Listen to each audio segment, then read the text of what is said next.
دا ورو سوال کړی دی چې یو داسې جنۍ له زکات ورکولی شو چې هغه پې ځان له د واده دپاره سامانونه والي غریبه ده خو دلته وایي سوچ دې ته ځي چې نن سبا ودونه زموږ په ملکونو کې رسمونه رواجونه ګران شوي دي او خلکو په زور هر څه ډېر کړي دي نو لازم به دا و پکې هغه څه مالي چې هغې ته به ضرورت نه وي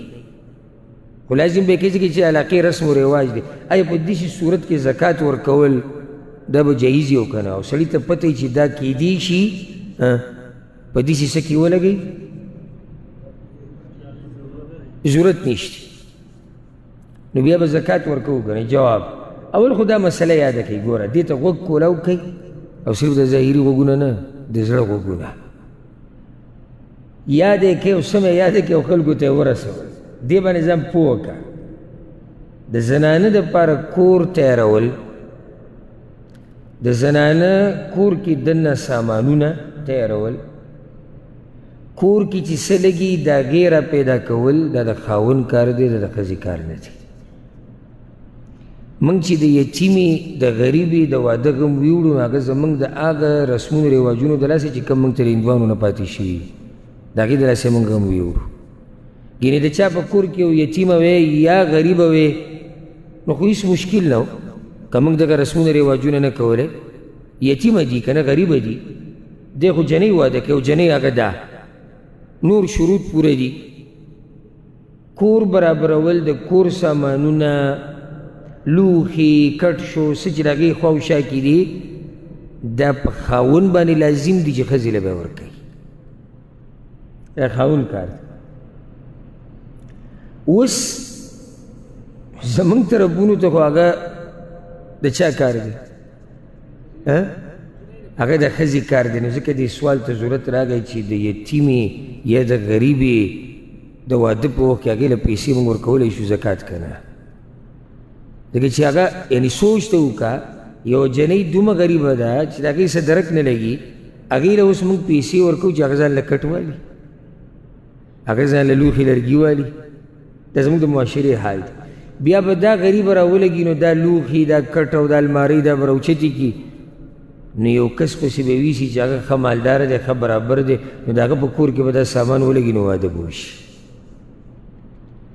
یا یتیمه پلار یې نشتي غریبه دقه شان ناسته ده ولې دا یتیمه ناسته ده وایي څه ورسره نشتي نو څه نه څه خو له کول غواړي څنګه څه نه څه کول غواړي د علاقې رواج دی او الګ کور والا په دې کې د الګ ټکی چې وي دا مزه نه کوي الګ کور والا وایي چې لازم به کټ خو به راوړئ خو یتیمه ده غریبه ده ښه کله داسې چې یتیم هم نه ده پلار یې شتي خو پلار یې غریب دی او څومره غریبانانو چې نور هېڅ وسې نه رسي چې ته یو ټوټه وړه غونته کې ځمکې هغه راوالي خرڅه کړي لوڼو دپاره چې دوی دا واده وشي لور خور خو کور کې نه شي کېنولی قرضې وکړي قرضې په لکاو روپۍ دی قرض کړي وروسته په هغه قرضو کې زری د غریب ګرځي یو ورته وایي زما پیسې بل ورته وایي زما پیسې هغه د دې لوڼو دپاره راغستې دي او موږ برید ته ورته موږ پښتانه یو موږ غیرتیان او هلته هغه یار خوشحاله دی وایي زما واده دی نو تا دې ته سوچ کړی دی چې ستا د دې خوی د لاسه او د دې کچه خیال د لاسه یو غریب باندې څومره سخته تېره شوه جنۍ د الګ کور ته راځي د کور اصل کې د چا دی د الګ ته دی نو د خپل کور به دې تیاری که نه دغه جنۍ چې روانه هغه به له تیاری هلک به یې تیاری ښه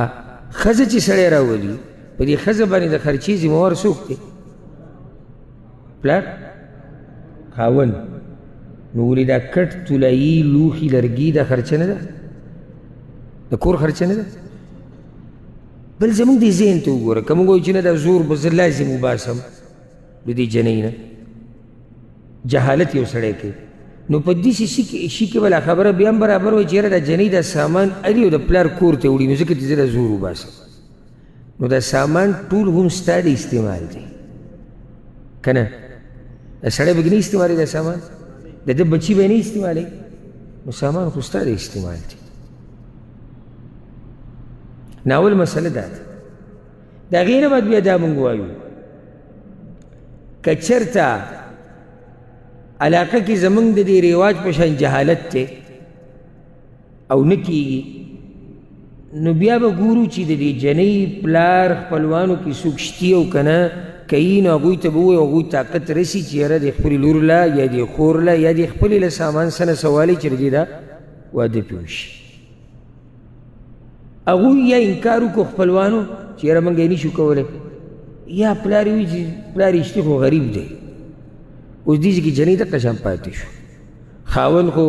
ځان له ډډه لګولی چې سامان به راځي پلار غریب دی یا مړ دی خپلوان یا غریبانان دي یا نه مني هغوی زموږ پکې څه کار دی نو په داسې ټیم کې زکات دې جنۍ له ورکول دا جایز دي غریبه ده ښه نو هغوی خوراک پرې نه کوي نو نور بعضو د عقل ته سړی حیران شي خصوصا دا لیبرل غونته کې نه دوی په دې دین باندې ډېر اعتراضات کوي کله ته څاروی حلالې قرباني کوې که نه به دې به چغې شروع بې زبانه څاروی وي را سملولی د حلالۍ دا ته ظلم نه کوې اوس دلته تا ته یو کس دا ووایي چې ته چې دې جنۍ له دا پیسې د زکات ورکوې او ته وایې دا جایز دي د دې دپاره چې واده پرې وکړي د دې نه ښه نه ده چې هغه غریب له یې ورکړي چې هغه ډوډۍ ته ضرورت لري یعنی یو غریب دی چې واده ته ضرورت دی بل غریب دی ډوډۍ ته ضرورت دی نو ته هغه چا له ولې نه ورکوې چې ډوډۍ ته ضرورت دی او خفه کېږې بره زما په تاسو هم دا ګمان دی چې ستاسو هم زړه دا دی یاره ډوډۍ خو ډېر اهمه دا خبره یاده کړئ چې کله ناکله نکاح ته بلکل دقه شان ضرورت وي لکه څنګه چې ډوډۍ ته ضرورت دی د ژوند مسله شي یو جنۍ کور کې ناسته ده پیغله شوه ژوند یې تباه کېږي ګناه کې واقع کېږي بې پردګۍ کې واقع کېږي یعنی دې ټیم کې د دې واده ته هغه شان یې د هغې نه زیات ضرورت دی کم ضرورت چې څه ته دی خوراک څښاک ته دی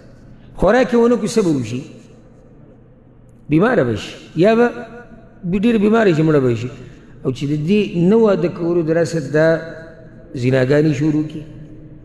په خپل هم په ګناه کې واقعه معاشره هم ټوله تباه و برباد شو پلار هم وشرمېد قوم هم وشرمېد مسله ټوله لاړه ګډوډه شوه نو کله واده ته ضرورت ته څنګه شي او دا د بعضو هغه ځوانانو نه تپوس کوي چې ودونه یې نه شي او به ته دې تفصیل ښه وکړي ځاله ورسره کښېنې که نه تفصیل دې معلوم کړي چې واده ته ضرورت څنګه دا به دا مشران د بعضو مشرانو ځان په زور ساده کړی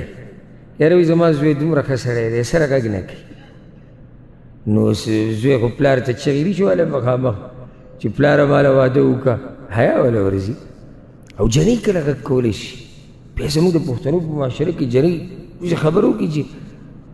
د دې به ګوره کم ځای چې جنۍ پلار ته ما واده که پلار مور له پکار دی چې صحیح هوښیاران حالاتو ته ګوري په ده باندې هم د ځواني تېره شوې د دې به څه وایي بعض پکې دا شروع وکړي زمونږ چې وایي وخت وکړه زمونږ موږ دا کیسې نه دي کړي دا خبره هم غلطه ده وختونه ټول یو شان نه وي ستا په وخت کې انټرنیټ نه و ستا په وخت کې فحاشي عامه نه وه ستا په وخت کې چې دی خوراکونه داسې نه وو ستا په وخت کې داسې سفرونه نه وو او ډېرې خبرې دي نو دا خبره دې م وایه غلطه ده زوی ته نه وایي ته ورته ووایه بل چې ورسره څوک ناستي وایي دا خبره دې غلطه ده چې زموږ وخت کې خو داسې نه وه نه هلته وخت بدل دی او نن وخت څه دی بدل دی